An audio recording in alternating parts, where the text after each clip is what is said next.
¿Se acerca un colapso financiero?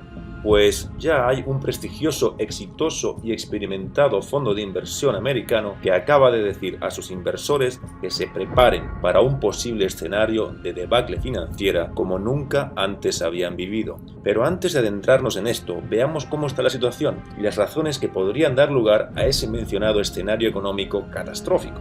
No corren tiempos tranquilos en la arena de las finanzas ni de la economía, desde luego, eso ya lo saben todos. La inflación anda disparada y las familias lo pasan mal para llegar a final de mes. Con todo, todavía no está claro si nos dirigimos a una ligera recesión o hacia algo más serio. Los bancos centrales se encuentran actualmente en un atolladero y de momento el liderazgo de la Reserva Federal de los Estados Unidos nos lleva a subidas de los tipos de interés. En la última reunión de la Reserva Federal, el pasado 2 de noviembre, Jerome Powell anunció una subida de los tipos de interés de 75 puntos básicos, dejando los tipos a corto plazo en una franja de entre el 3,75 y 4%. Se trata de la cuarta subida consecutiva de los tipos de interés y Jerome Powell aseguró que aún se producirán sucesivas subidas, pero de un menor incremento, que llevarán a dejar los tipos de interés ligeramente por encima del 5% en 2023. La inflación está intratable, con unas tasas rondando el 8%, y la Reserva Federal se ha puesto muy seria con eso, señalando a la alta inflación como enemigo público número 1 y centrando todos sus esfuerzos en combatirla. Pero la verdad es que es increíble cómo los banqueros centrales se pasaron los últimos años con unas tasas de tipos de interés cercanas a cero e imprimiendo dinero como si no hubiera un mañana. Y ahora, de repente, al ver al monstruo de la inflación que han creado, como si no lo hubieran podido prever, se ponen como posesos a subir tipos de interés a marchas forzadas. Se trata de las subidas de tipos de interés más acusadas desde la década de 1980, cuando el entonces presidente de la Reserva Federal, Paul Volcker, atajó por la vía expeditiva la desaforada inflación que había comenzado en los años 70, que había mandado al dólar a la lona en el mercado de divisas. Ahora, en la actualidad, con estas subidas de tipos de interés, lo que tratan de hacer es básicamente reducir el dinero disponible para gastar, hacer más caros los préstamos y en última instancia reducir el consumo de la gente para que los precios bajen. Y no es nada agradable porque la gente ve que su nivel de vida se reduce. De todos modos, por mucho que eso sea lo que los bancos centrales quieren conseguir, no quiere decir que necesariamente lo vayan a conseguir. Y es que una vez que el genio de la inflación sale de la lámpara, es muy difícil volverlo a meter allí. Una vez se instala en la población el sentimiento de que el dinero pierde valor por momentos, la gente se apresura a gastarlo, a comprar más cosas y eso retroalimenta las subidas de precios. Por eso tiene tanto miedo la Reserva Federal y quiere evitar que se llegue a esa situación cuando extirpar el mal de la inflación sea mucho más difícil. Y ya he dicho en varios vídeos que es muy difícil hacer que la inflación baje si tenemos una muy significativa escasez de energía, ya que la energía es el aceite de la economía. Si el precio del petróleo y del gas se nos va a las nubes, el aumento de precios se extenderá en cascada a muchos otros productos y tendremos que dejar de consumir muchas otras cosas no esenciales, allá donde la renta no nos llegue porque estaremos gastando la mayor parte de la renta en las cosas básicas. De hecho, estamos viendo que está pasando ya mismo. Pagar la factura de la electricidad, llenar el depósito de combustible del coche y llenar el frigorífico de comida ya es todo un reto. Por tanto, por mucho que los bancos centrales se quieran erigir como los másters del universo, que todo lo controlan en la economía, en realidad cuando se enfrentan contra la física, es decir, cuando se enfrentan a la falta de moléculas de energía en la economía, las políticas monetarias se vuelven inefectivas, contra la deriva a la ruina económica. Los bancos centrales pueden imprimir dinero todo lo que quieran, sí, pero no pueden imprimir energía. La producción de energía requiere de unas inversiones, un esfuerzo, un trabajo y unos procesos industriales, y nos está faltando de eso.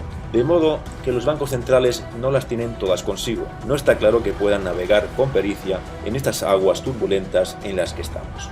Y en esa línea de pensamiento está el famoso fondo de inversión Elliott Management, que en una carta recientemente dirigida a sus inversores ha dado la voz de alarma sobre las perspectivas de la economía y además en un tono un tanto catastrofista.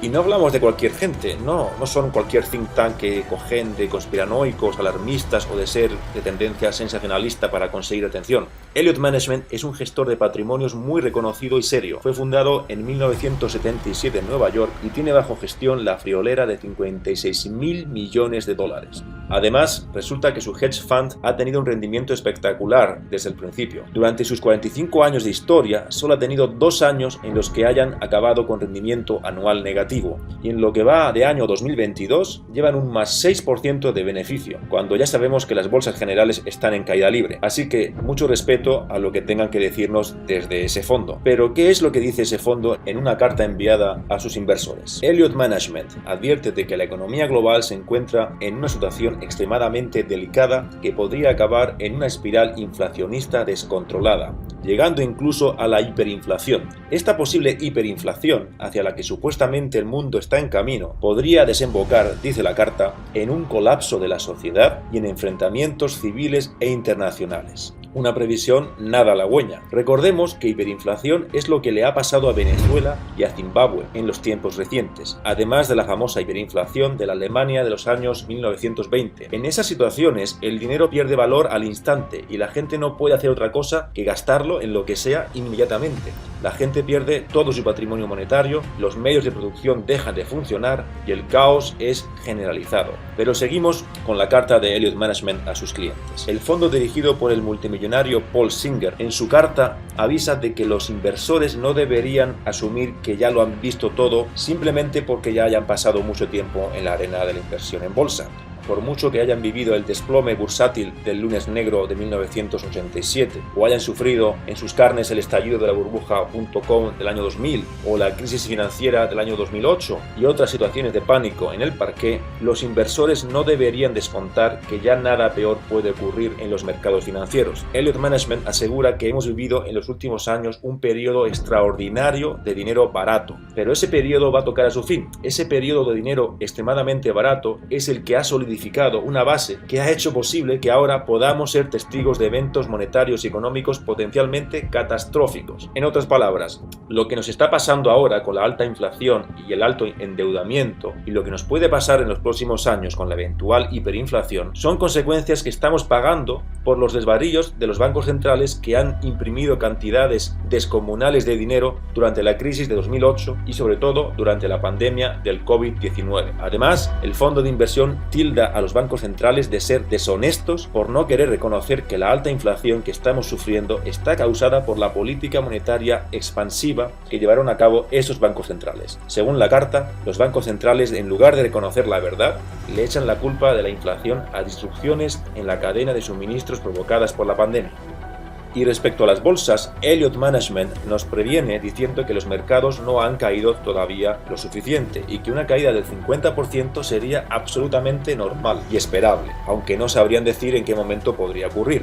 Es momento entonces de echar un vistazo a la gráfica del índice bursátil más representativo, el S&P 500, para ver cómo encajan esas predicciones de Elliott Management en la actualidad. El S&P 500 alcanzó su pico histórico alrededor del 31 de diciembre de 2021 y desde entonces acumula una caída del 21% hasta la fecha, a 4 de noviembre de 2022. Ahora, mi opinión, no puedo saber lo que pasará con las bolsas, nadie lo sabe, pero sí que es perfectamente posible que el grueso de ellas sigan cayendo, puesto que no es que estén muy baratas si las valoramos por el ratio de ganancias respecto a su capitalización bursátil.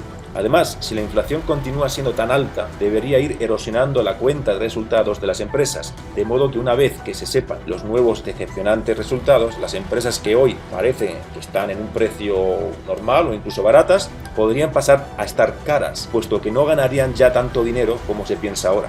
De modo que, cuidado, no hay garantía de que ocurra la debacle de la que advierte Elliott Management, pero entra dentro de lo posible. Ahora bien, incluso cuando hay grandes desplomes de la bolsa, hay algunas empresas que podrían incluso hacerlo muy bien, aunque si la liquidez se seca, eso afecta al mercado en general y es una fuerza que pesa sobre todas las empresas. También hay que tener en cuenta la situación de fundamentales particulares que cada empresa tenga. Mientras la mayoría de empresas pueden ver reducidos sus beneficios, otras podrían estar experimentando un boom en sus negocios. Por eso, aunque la bolsa general caiga, en lo que llevamos de año hay sectores que están subiendo. Por ejemplo, el sector del gas y el petróleo acumula fuertes beneficios en la bolsa este año. Y es que en la década inflacionaria de los 1970, mientras que la bolsa general se mantuvo lateral, el sector del petróleo, de los metales preciosos y de las materias primas en general rindió estupendamente. Por último, hay que señalar que durante los periodos de hiperinflación de Venezuela, Zimbabue o la Alemania de la República de Weimar, sus respectivas bolsas de valores se dispararon. Eso tiene explicación, y es que mientras que el dinero pierde su valor, las empresas que aún produzcan algo valdrán más medido en esa moneda. Eso no quiere decir que en términos reales reales la bolsa suba, pero sí en términos nominales. Por ejemplo, mientras que en 2018 en Venezuela la inflación se disparaba con una tasa del 1.000.000%, la bolsa de Venezuela subía un 46.000%. Sí, la bolsa subía, pero en términos reales perdía valor. Eso sí, era mucho mejor tener el dinero en la bolsa que en el banco.